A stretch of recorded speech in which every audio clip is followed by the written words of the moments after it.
Microsoft Excel is a spreadsheet program that we use to create reports that need calculations and charts. So in this video, we will learn how to move around and work inside the spreadsheet. So first, but let us identify the basic parts of the Excel window. So let's start with the quick access toolbars. By default, the quick access toolbar located on the upper left on your screen. So it contains the save undo and redo button. So it is very convenient for a user to perform a vast task quickly without remembering any shortcut key for the commands. So if you want to print any document instead of going through a file print, you can directly click the print button from quick access toolbar. So in Excel and get the document printed. So next is the ribbon tab. So ribbon contains groups of commands loosely related to a central task, and one of these is a home tab. So this tab contains commands for common actions such as formatting, copying, pasting, inserting, and deleting columns and rows.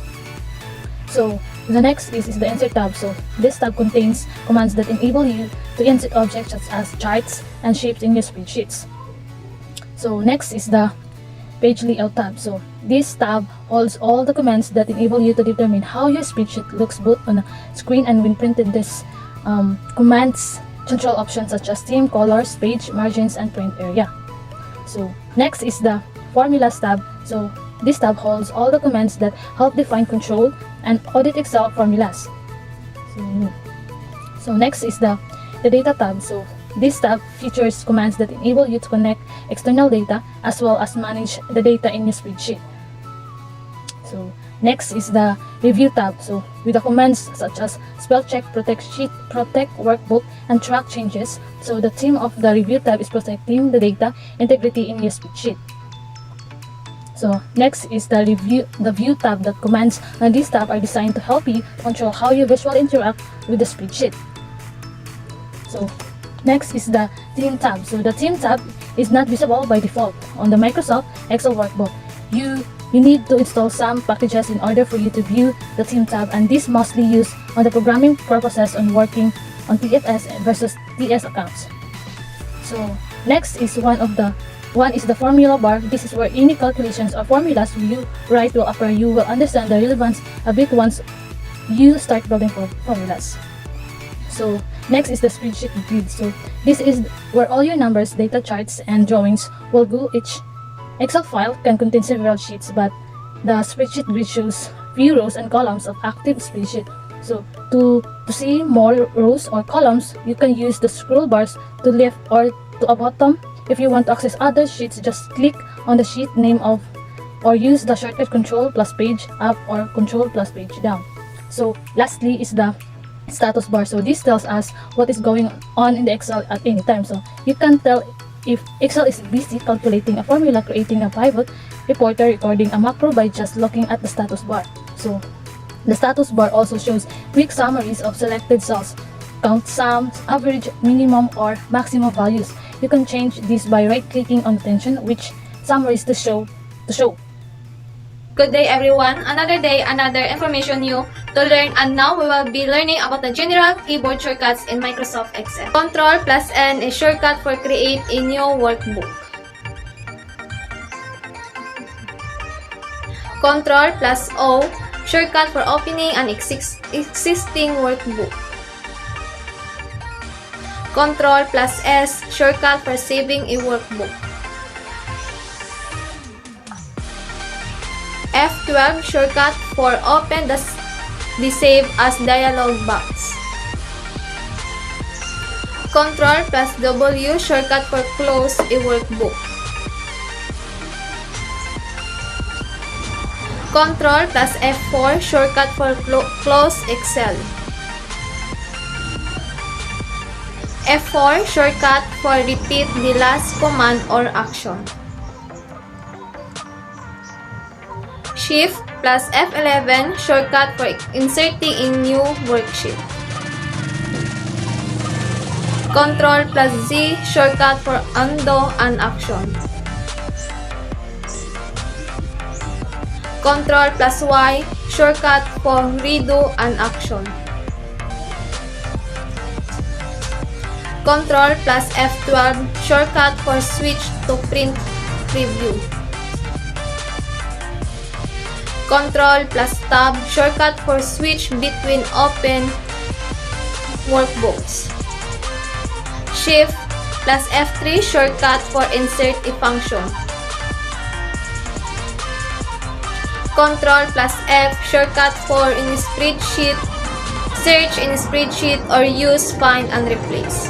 Upon opening the Excel, we can see a rectangular area formed by the intersection of a column and a row called cell. So any input or data will be stored in a cell. Here, I am showing you an example of a basic encoding by listing names. This vertical alignment of cell is called column. Each column has its unique address, which is labeled as an alphabet from A to XPD. On the upper part, we can see a row of tabs and icons called Excel ribbon. Excel ribbon allows us to get or do the basic design or formatting, such as choosing of font style, color, and alignment. So next, data arrangement naman tayo, which is ayusin naman natin ang mga data natin. Usually kasi sa name, may given name, surname, at may middle initial. So first, i-input natin ang lahat ng kailangan natin para maayos natin ang mga data.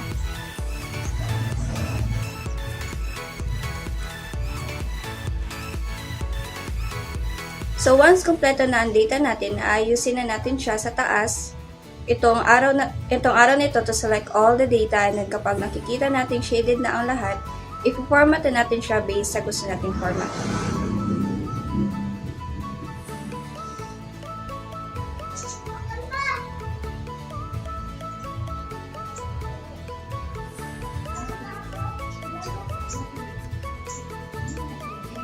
So now, dahil kompleto na ang data, gagawa naman natin siya ng formula para makombine na ang lahat.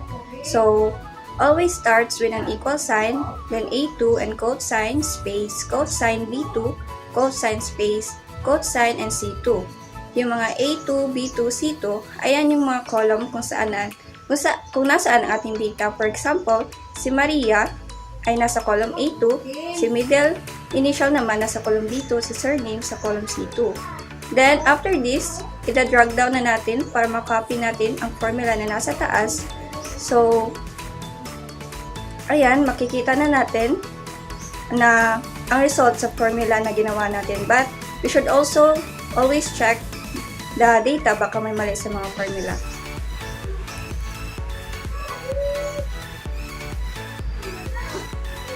And since gagawa pa tayo ng panibagong formula, ituturo ko kung paano mag-hide ng column, which is right-click, then click the hide button. So next na formula na gagawin natin ay uunahin natin ang surname, given name, then middle initial. Usually kasi yun ang formal na pag-i-encode ng list of names. Same kanina, lagi tayo mag-uumpisa with equal signs, then yung A2, kaibahan lang ay may quit siya after the quote sign. Kasi diba, kapag kinukuha natin ang full name, ay nauuna yung surname. So, may quit after, then after that is i-drag down na naman ulit natin after natin magawa ang formula.